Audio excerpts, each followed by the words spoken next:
중국에 보면 여러 가지 장치들 있잖아요. 예를 들면 뭐 이게 뭐- 근육 마사지기, 여기다 딱 하면 다리 근육이 지 이렇게 된다거나 엉덩이 인바디를 측정해 줄 수 있다거나 이런 것도 될 것 같아.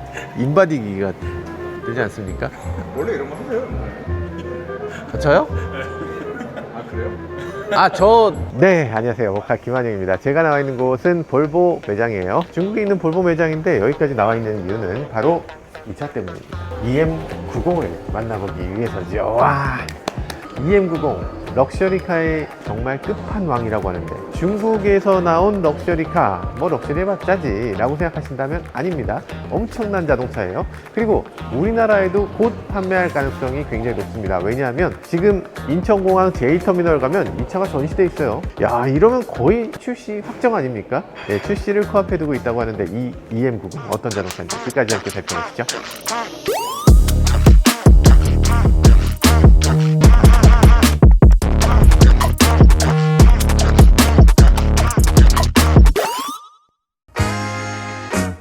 외관에서 어마어마하지 않습니까? 일단 어마어마한 느낌이 드는데, 그 중에서 가장 놀라운 점은 이 차가 너무나 낮다는 거예요. 너무 낮아서 지금 바닥에 발이 간신히 들어갈 정도. 그냥 이렇게 딱 붙어 있어요, 바닥에. 이거 왜 이러나?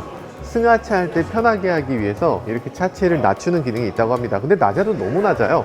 이렇게 휠하우스 안쪽으로 바퀴가 쑥 들어갈 정도, 이렇게 낮아진다 라고 하고요. 승하차를 하고 나면 차가 다시 올라가서 주행 가능한 상태로 바뀐다고 합니다. 그리고 여기 옆에 보면 유리창이라든지 이 블랙 아이글로시라든지 이런 연결들이 너무나 매끄럽고 너무 잘 만들었다는 생각이 들어요. 야, 볼보가 이렇게까지 럭셔리한 차를 만든 적이 있었나? 볼보는 물론 럭셔리 메이커지만 정말 사치스러운 럭셔리를 만들어 본 적은 없는 그런 북유럽 자동차 회사인데, 이 북유럽 자동차 회사가 어떻게 갑자기 이런 걸 만들 수 있나 라는 생각이 들기도 해요. 사실 그런데 가장 1등 공신은 아마도 지커일 겁니다. 지커 009라는 자동차가 있기 때문에 그 자동차의 배지 엔지니어링이랄까? 그 차를 약간 바꿔서 이렇게 볼보 EM90이라는 차를 만들어낼 수 있었던 것 같습니다. 자, EM90에 여러 가지 요소들이 있을 텐데, 이런 거 트렁크 공간 같은 것도 굉장히 중요하겠죠. 램프가 또 이렇게 살짝 좀 느린 면이 있긴 한데, 트렁크 공간 보면 이런 식으로 짐이 엄청나게 실리는 걸 볼 수 있고요. 여기 붙여야 되는 트렁크가 이렇게 4개 정도는 그냥 문제없이 들어가는 걸 볼 수 있어요. 바닥도 이런 식으로 아주 멋지게 생겼죠. 이렇게 넓은 공간을 만들어내고 있고요. 그렇다고 해서 이게 뭐 전동으로 뭘 한다거나 그런 거 없이 3열이 발라당 뒤로도 눕고 앞으로도 눕는데, 허리가 이렇게 접힐 수 있는 사람이라면 굉장히 편리할 것 같아요. 그렇지 않은 사람이라면 어떤 용도인지 잘 모르겠습니다. 자, 그렇고요. 여기 보면 다른 볼보와 마찬가지로 이렇게 쇼핑백 거리 같은 걸 제공하고 있고요. 여기는 스프링이 있어서 쇼핑백 잘 걸리게 만들어져 있죠. 어쨌든 이런 것들 중요한 게 아니라 이 차에서 정말 중요한 건 실내입니다. 실내를 보면 깜짝 놀라세요. 자, 실내로 들어가기 전에 앞서서 요런 매끈한 느낌 너무 마음에 들죠. 그리고 여기 보면 레일이 이렇게 유리창에 붙어 있는 것도 좋아요. 카니발처럼 별도의 홈이 있지 않다는 게 굉장히 좋은 점이라고 할 수 있죠. 그리고 요거 열 때 소리가 전혀 들리지 않습니다. 놀랍게도. 버튼 같은 게 있으면 좋을 것 같은데 당겨서 열어야 되는 게 조금 그렇죠? 굉장히 부드럽죠. 굉장히 부드러운 배경 중에 하나는 여기 보이는 이게 와이어로 처리가 됐다는 점이에요. 이 와이어를 통해서 처리하기 때문에 굉장히 부드럽게 조용하게 만들어내는 걸 볼 수 있고요. 인테리어는 이런 식으로 생겼습니다. 멋지죠? 진짜 뭔가 굉장히 고급스러운 물건을 보는 것 같은 그런 느낌이 들고요. 그리고 외관에서 특이한 점이 하나 있죠. 이 부분을 보면 지금 A필러 부분에 이렇게 2개로 쪼개져 있어서 안전을 위해서 여기에 A필러가 가려지지 않도록 하는 이런 느낌을 주고 있는데, 굉장히 고급스럽죠? 앞면을 보면 요거 최근 들어서 볼보의 토르의 망치를 이렇게 쪼개서 사용하는 걸 볼 수 있죠. 요게 이런 식으로 갈라지거나 이런 식으로도 하는데, 지금 볼보 EM90 같은 경우는 그런 거는 없습니다. 그냥 단순하지만 어쨌든 최신 볼보 디자인을 사용하고 있고요. 요게 헤드램프는 아니고 헤드램프는 밑에 있습니다. 그리고 여기는 DRL 같은 형태로 토르의 망치를 사용하고 있어요. 그리고 여기 보면 이렇게 볼보 느낌일까? 이걸 볼보라고 할 수 있을까? 어쨌든 전기차이기 때문에 전기차 특유의 그 그릴이 없으면서도 밋밋하지 않게 보이게 하는 그런 디자인을 하고 있어요. 지커 같은 경우는 여기 뭐 그릴이 어마어마하게 큰 그런 느낌을 주고 있는데, 볼보는 그런 걸 상대적으로 매끈하게, 그러면서 화려하게 하는 것도 있지 않았네요. 굉장히 멋지게 보이고, 배지에서 이렇게 불이 들어오는 거, 이것도 중국 사람들이 굉장히 좋아하는 것 같아요. 우리나라에서도 사실 배지에 불이 들어오면 굉장히 좋다고 생각할 것 같습니다. 그리고 여기 보면 보닛의 일부를 이런 식으로 검정색으로 해서 앞쪽을 검정색으로 스틴팅하고 나면 이 전체가 한 덩어리로 보이게, 그리고 기다란 유리를 갖고 있는 것처럼 보이게끔 디자인을 했습니다. 자, 그럼 이 차의 엔진은 어떤 게 들어있는지 한번 살펴보도록 하겠습니다. 엔진이 없네요. 아니 누가 엔진 훔쳐갔어? 라고 생각하신다면 이 차는 전기차입니다. 그러다 보니까 여기 이렇게 수납 공간, 트렁크도 간단하게 만들어 놓고 있고요.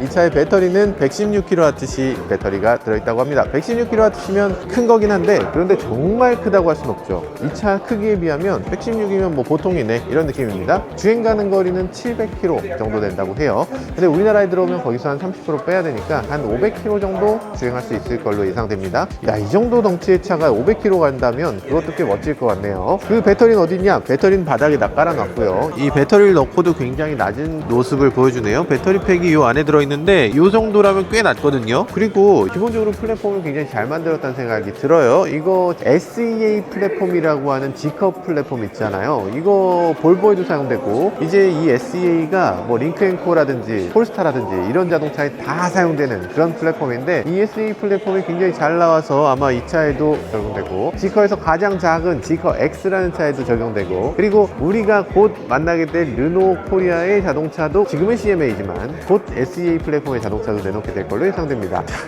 진짜 잘 만든 플랫폼이 10 자동차가 부럽지 않네요.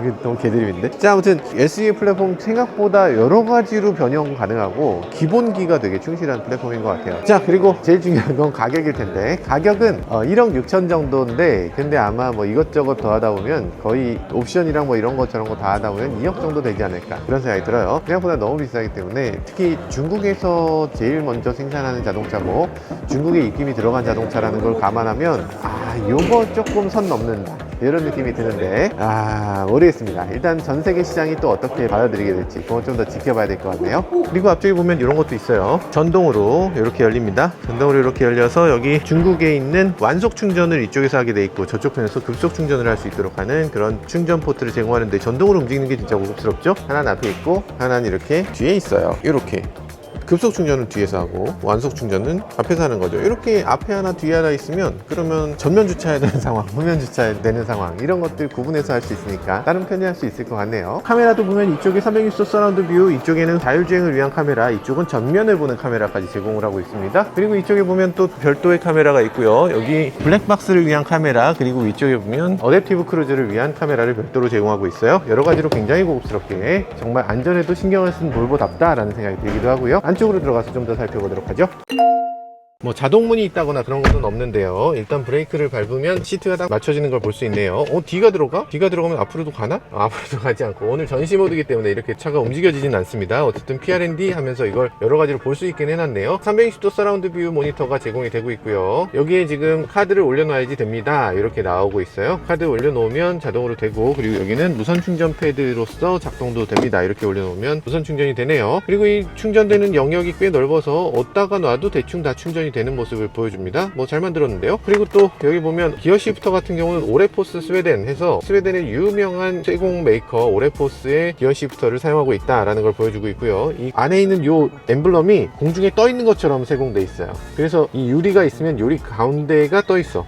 이렇게 만들어야지 멋지다. 그리고 이렇게 수납 공간 적당하게 만들어져 있고요. 그리고 여기에 여러 가지 기능들이 있는데 영어는 지원하지 않습니다. 이게 안타깝네요. 자율주행을 위한 여러 가지 기능들, 자동으로 차선을 이동하겠습니다 라는 기능들을 제공해 줍니다. 요즘 들어서 차선 자동으로 해주는 거 중국 차들은 거의 다들 하고 있어요. 속도를 약간 과속할래요, 5km 과속할래요, 10km 과속할래요 라는 걸 정할 수 있고요. 그리고 테마라든지 이런 것들을 정할 수 있고, 어쩌고 저쩌고 할 수 있고 등등등이 있는데, 볼보임에도 불구하고 영어를 아직 지원하지 않고 있습니다. 왜냐하면 이 차를 처음 만든 게 스웨덴이 아니고 중국이니까, 중국 쪽에서 왔기 때문에 아직 영어 버전을 지원을 하지 않는 건지, 아니면 중국 내수용 버전에만 영어를 지원하지 않도록 하는 건지는 잘 모르겠어요. 그리고 여기 보면 이런 게 있는데, 앞좌석에서 뒷좌석에 있는 통풍 시트라든지 열선 시트라든지 이런 것들을 정할 수 있습니다. 마사지라든지 이런 것들도 할 수 있고요. 등등등을 할 수 있는데, 자세한 것은 제가 중국말을 전혀 못하기 때문에 못하겠고요. 음악 같은 걸 한번 들어보도록 할까요? 이 차는 7.1.4 서라운드 스피커를 제공을 하고 있고요. 여기서 3D 사운드 시스템, 입체감 이런 것들을 제공하고 있는데요. 기본 음악이 없네. 스트리밍으로 음악을 들을 수 있는 서비스가 있으면 좋을 것 같은데 스트리밍 음악을 들을 수 있는 게 없네요. 안타깝게도. 자, 그러면 여기서 중국 사람들한테 K-팝의 위대함을 알려드려야 될 것 같아요. 아일리시라는 새로운 그룹 아세요? 아일리시는 모카라는 아주 훌륭한 친구가 있죠. 아일리시에 대해서 좀 알려드려야 되겠다.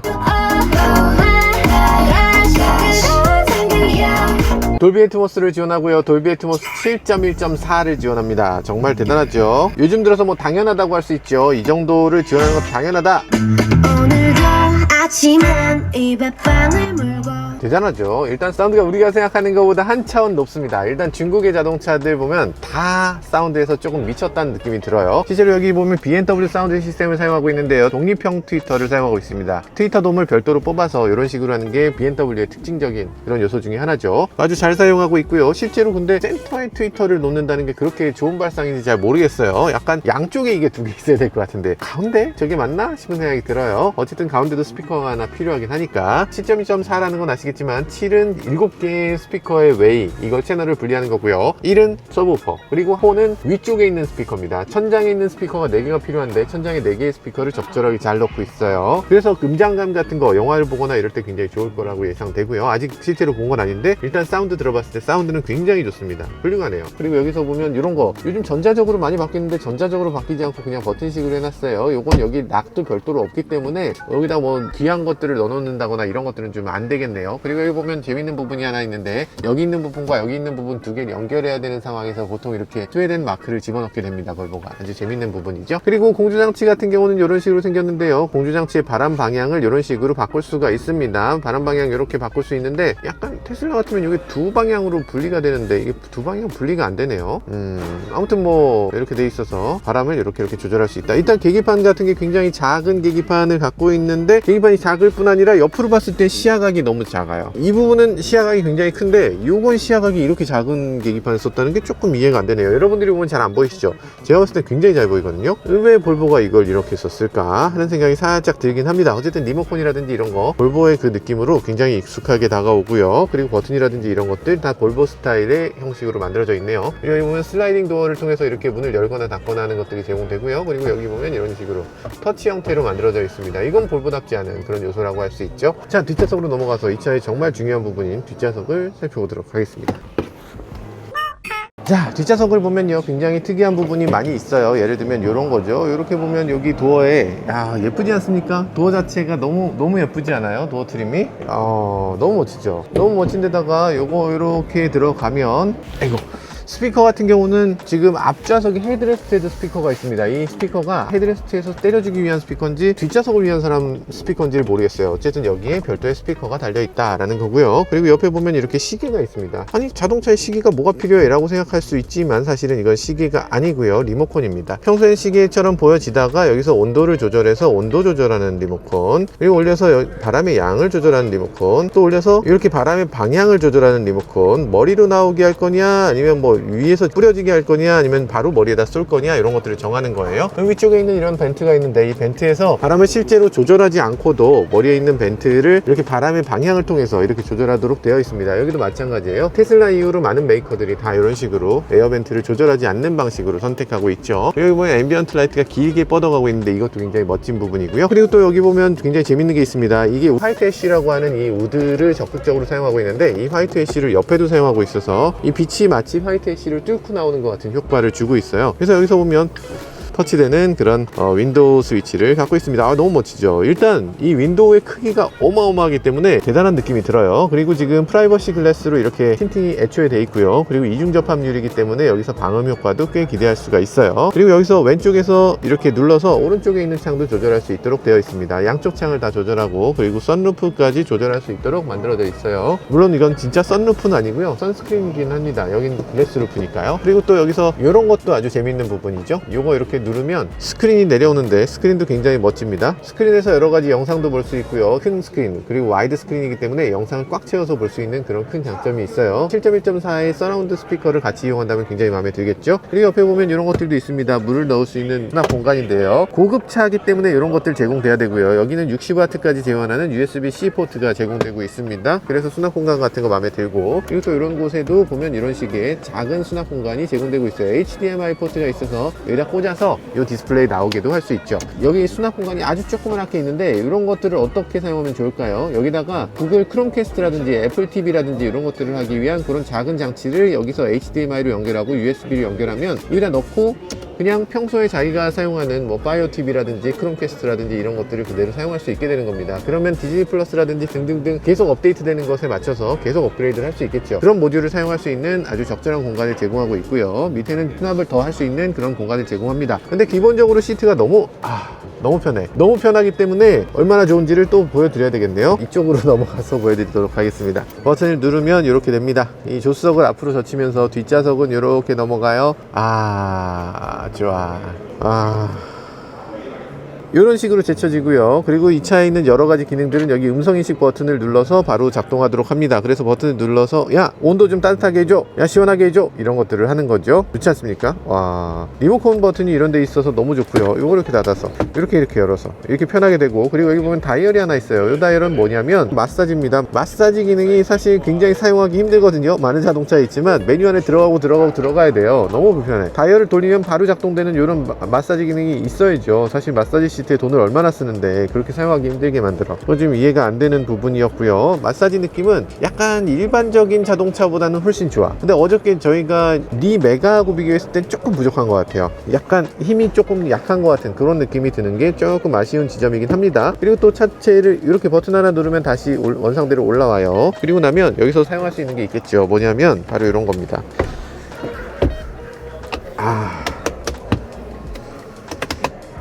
이 정도의 단단함이 꽤 괜찮고요. 마음에 들어요. 좋아. 이 차 그리고 서스펜션이 지금 굉장히 낮춰진 에어 서스펜션으로 최대한 낮춰진 그런 상태이기 때문에 내릴 때나 탈 때나 굉장히 편리하게 타고 내릴 수 있는 그런 높이까지 내려옵니다. 그리고 또 이런 것들도 있죠. 요거 이렇게 젖히면 버튼 하나로 되게 빠르게 갑니다. 사실 이렇게까지 빠르게 가는 차는 없지 않았나. 그리고 앞으로 숙여지면서 이게 살짝 내려가요. 그래서 이렇게 빠르게 굉장히 빠르게 가고요. 그리고 요거 뒤로 가서 3열을 사용할 수 있죠. 3열에서 요걸 에어벤트에 바람이 나오지 않게 이렇게 선택할 수 있네요. 바람이 나오는데 바람을 스윙하지 않게 이런 것들을 여기서 버튼으로 사용할 수 있도록 디지털로 만들어 놓고 있네요. 별걸 다 디지털로 했네. 자, 그럼 3열에 앉았을 때 편안한가, 그걸 봐야 되겠죠. 여기도 버튼이 있어서 이 버튼을 누르면 자동으로 이렇게 됩니다. 3열에 앉았을 때 그러면 이게 2열 공간을 너무 많이 할애했거든요. 그런 경우에 3열에 무릎이 닿을 수 있잖아요. 만약에 닿으면 어떻게 되나? 닿았어요. 무릎 닿았어요. 어떻게? 무릎 닿았으면 그 정도에서 멈추네요. 네, 이렇게 센서가 있어서 무릎이 닿아도 뒷사람이 짜부러지지 않게 그렇게 하는 기능을 갖추고 있습니다. 그리고 여기서 보면 이 액티브 노이즈 캔슬링을 위한 이런 기능들을 제공하고 있고요. 그리고 여기 보면 3열을 위한 별도의 스피커가 또 마련되어 있습니다. 뒤쪽에 따로 마련되어 있고요. 여기 수납 공간이 또 있어요. 근데 수납 공간을 여기다 안 만들고 여기다 만들었는데 이것도 재미있는 지점인 것 같아요. 여기다 핸드폰 같은 거 올려놔도 괜찮은 공간. 그러면서 여기 USB도 여기서 연결하게. 이 높이 괜찮은데요? 나름대로 좋은 위치인 것 같아요. 꼭 여기다 놓을 필요는 없잖아. 그리고 컵홀더도 따로 마련되어 있고요. 3열 앉았을 때 조금 답답하다는 느낌이 없는 건 아니지만 그래도 공간이 이 정도면 편안하다라는 생각이 듭니다. 그리고 3열을 이게 더 여유로웠으면 좋겠어 라고 하면 이렇게 얼마든지 젖힐 수 있죠. 이거 이상한데? 괜찮아요? 편해 보여요? 실제로 편합니다. 3열이 은근히 편하네. 서울 부산은 그냥 가겠는데요? 3열이 내가 나갈 수 없다라는 요 점 빼면은 그냥 불편하지 않아요. 그냥 모든 면에서 만족스럽습니다. 일단 3열도 훌륭한 곳이다. 이 차가 차 같지 않고 응접실 같아, 서재 같은 그런 느낌이 드는 그런 공간으로 잘 만들어놨네요. 자, 오늘 안타깝게도 이 차는 시승은 할 수가 없다고 해요. 그리고 안타깝지만 전시 모드이기 때문에 실제로 이 모니터를 터치해볼 수도 없다고 합니다. 이 높이도 높여줄 수가 없다고 해요. 사실은 시오카에 가깝습니다. 왜냐하면 이 차 출시가 4월 말이거든요. 그러니까 지금 아직 한 달 정도 더 남은 거예요. 한 달 남았는데 미리 보여주는 차다 보니까 여러 가지 아쉬움들도 있는데 아마 나중에 이 차가 정식으로 나오게 되면 그때는 시승도 할 수 있다고 하니까요. 그때 다시 한번 살펴보는 것도 좋을 것 같네요. 이 차는 지금 후륜구동 모델입니다. 지금 볼보, 지리 자동차에 있는 여러 산하 브랜드 중에 하나거든요. 그러다 보니까 볼보에는 지커가 있고 그 지커가 최상위에 있어요. 그래서 지커는 4륜구동입니다. 그리고 출력도 500마력이 넘어요. 근데 이 차는 후륜구동이고 200마력대입니다. 그러니까 상대적으로 지커보다 절반 정도의 출력을 낸다. 지커 이렇게 생겼고 볼보 이렇게 생겼는데 볼보가 더 고급일 것 같은데 일단 가격은 볼보가 1,500만원 정도 더 비싸거든요. 가격은 훨씬 비싼데 출력은 더 낮다. 요거 조금 이상하게 느껴지고요. 그리고 지커는 두 가지 버전이 나옵니다. 배터리를 두 가지를 제공하고 있는데요. 저용량 배터리도 사용하고 있고요. 고용량 배터리, 지금 양산 배터리 중에서 가장 큰 140kWh 배터리를 사용하고 있습니다. CATL의 기린 배터리를 사용하고 있고요.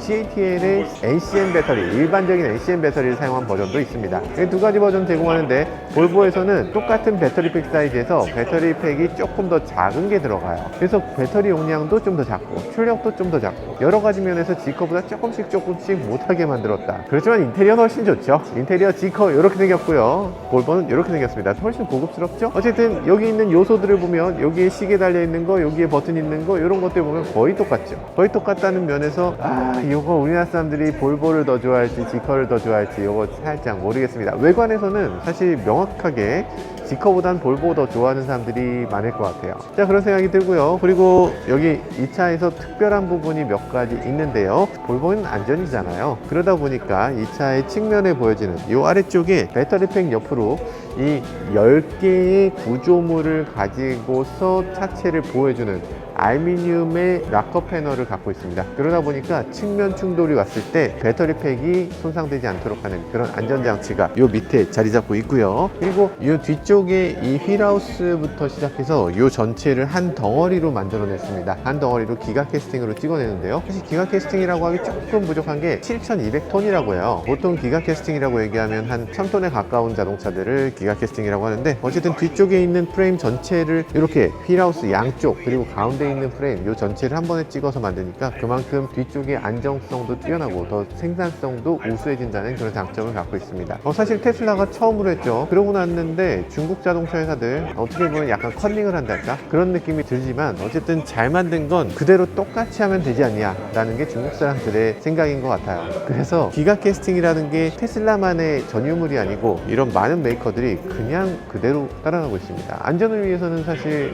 좋은 일이긴 하죠. 자동차라는 건 사실 베끼면 안 되는 물건 같이 우린 그동안 생각하고 있었는데 베껴도 되는 건가? 어떤 소비자 입장에서는 좋은 차, 좋은 안전 기능을 좀 더 저렴하게 살 수 있다는 점에서는 괜찮은 것 같기도 하고, 그런데 반면에 짝퉁 같은 느낌도 잘 모르겠습니다. 더 자세한 내용은 이 차가 좀 더 나와보고 실제로 시승해보고 그러고 나서 결론을 내려도 늦지 않을 것 같아요. 네, 지금까지 볼보 EM90을 간단히 살펴봤는데요. 사실 볼보 EM90을 보면서 굉장히 많은 것들이 느껴졌습니다. 기존까지 우리가 생각하는 MPV란 뭐였나? 아마도 정말 많은 사람들이 정말 어떻게든 낑궈서 어떻게든 힘들게 목적지까지 가는 거였습니다. 그러다 보니까 어쩔 수 없이 안전이라든지 편의성이라든지 고급감이라든지 이런 것들은 등한시했던 게 사실인 것 같은데요. 그럼에도 최근 들어서 MPV의 시장은 결코 줄어들지 않고 있습니다. 오히려 더 커지고 있죠. 이젠 럭셔리 MPV도 더 적은 사람들이 럭셔리한 공간을 사용한다는 게 럭셔리 MPV의 방향성이죠. 그도 그럴 것이, 기존에는 이 자동차의 가죽이라든지 고급스러운 소재라든지 이런 것들이 중요했다면 이제는 사람들이 빈 공간, 넉넉한 공간을 더욱더 럭셔리한 공간으로 생각하기 때문이죠. 그래서 아마도 지금 우리나라에 있는 카니발이라든지 스타리아라든지 이런 자동차들 여러 가지 아쉬움들이 있는데, 이 볼보 EM90 그런 MPV들이 나아가야 할 방향 보여주고 있는 그런 정답지 같다는 생각도 해보게 됐습니다. 지금까지 저는 모카 김한영이었습니다. 감사합니다. 중국에 보면 여러 가지 장치들 있잖아요. 예를 들면 뭐 근육 마사지기, 여기다 딱 하면 다리 근육이 이렇게 된다거나, 인바디, 엉덩이 인바디를 측정해 줄 수 있다거나 이런 것도 될 것 같아요. 인바디기가 되지 않습니까? 원래 이런 거 하세요? 저 많이 하는데 제가 다 잘라버려요. 너무 인바디 같아. 그런 느낌 아닌가? 약간 중국 느낌이 좀 나잖아요. 안 나나? 다들 나면서 왜 나한테 그래? 왜 나한테만 그래? 자기들 그렇게 생각하면서